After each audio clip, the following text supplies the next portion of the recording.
Silver, the most undervalued metal in human history. Gold today is without a doubt more rare than silver.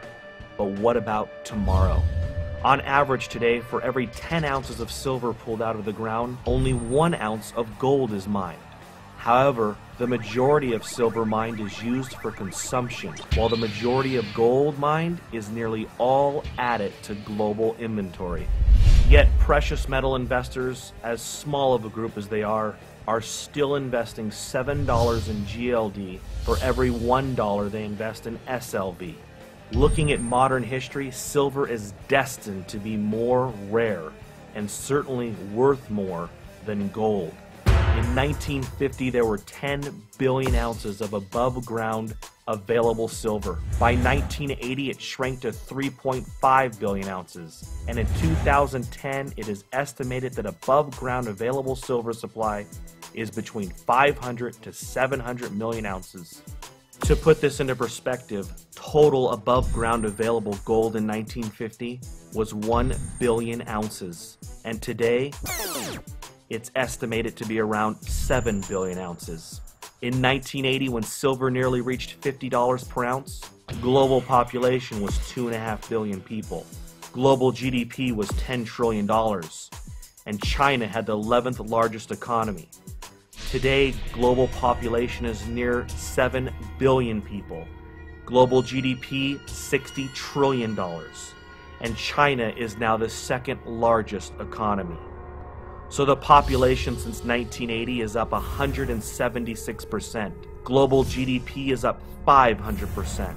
Above ground available gold is up 600%. Meanwhile, above ground available silver has plummeted at least by 91%, and the price is still down 46% from its 1980 high of $50 per ounce. To say the opportunity in silver is enormous is an understatement. Looking at the historical silver to gold ratio of 15 to 1, silver is highly undervalued today. It now takes 50 ounces of silver to purchase 1 ounce of gold. Even when ignoring the above ground supply deviation, mined metal production should at the very least bring that number to 10 to 1. Using today's prices with gold at $1,400, silver should be worth no less than $140 per ounce. Silver is being consumed more than ever, and it is a fact that there is less above ground available silver than there is gold. Industrial demand for silver is up 18% in just the last year. The need for silver is growing by the day. Silver is being consumed and used for bandages for wound care, batteries, brazing, soldering, Cadillac converters, cell phones, computers, satellites, high-tech weaponry, lasers, digital technology, clothing, electronic circuit boards, ink, solar cells, water purification, wood treatment, antennas, RFID chips, freeway toll transponders, passports, and the list goes on. From 1990 to 2000, nearly 2 billion ounces of above-ground available silver disappeared to consumption. Yet industrial demand for silver was only 35% by the year 2000. Today, it's 54%. And looking at the new uses for silver, the silver production deficit will only widen. China, since 2003, has been growing its solar energy base by almost 100% every year. By 2014, the world will need 130 million ounces of silver just to satisfy 1 year of global solar demand. The world has consumed so much silver in the last 50 years that the last time above ground available inventory was this low was 1300 AD. The deficit of silver production has been met mostly from government stockpiles. The U.S. has dumped nearly 5 billion ounces since World War II into the silver markets.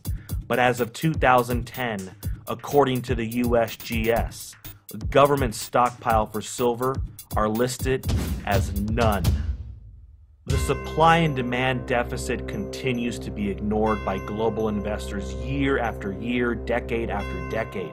Total mining production for 2009 was 710 million ounces. Total demand was 889 million ounces. That's a mining production deficit of 179 million ounces to meet demand.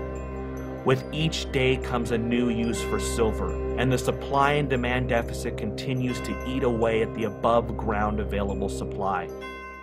FutureMoneyTrends.com is projecting that just as palladium was once worth more than platinum, silver will one day be worth more than gold.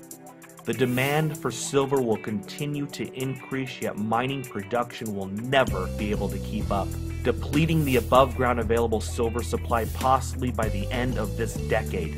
Silver may be the greatest investment in human history.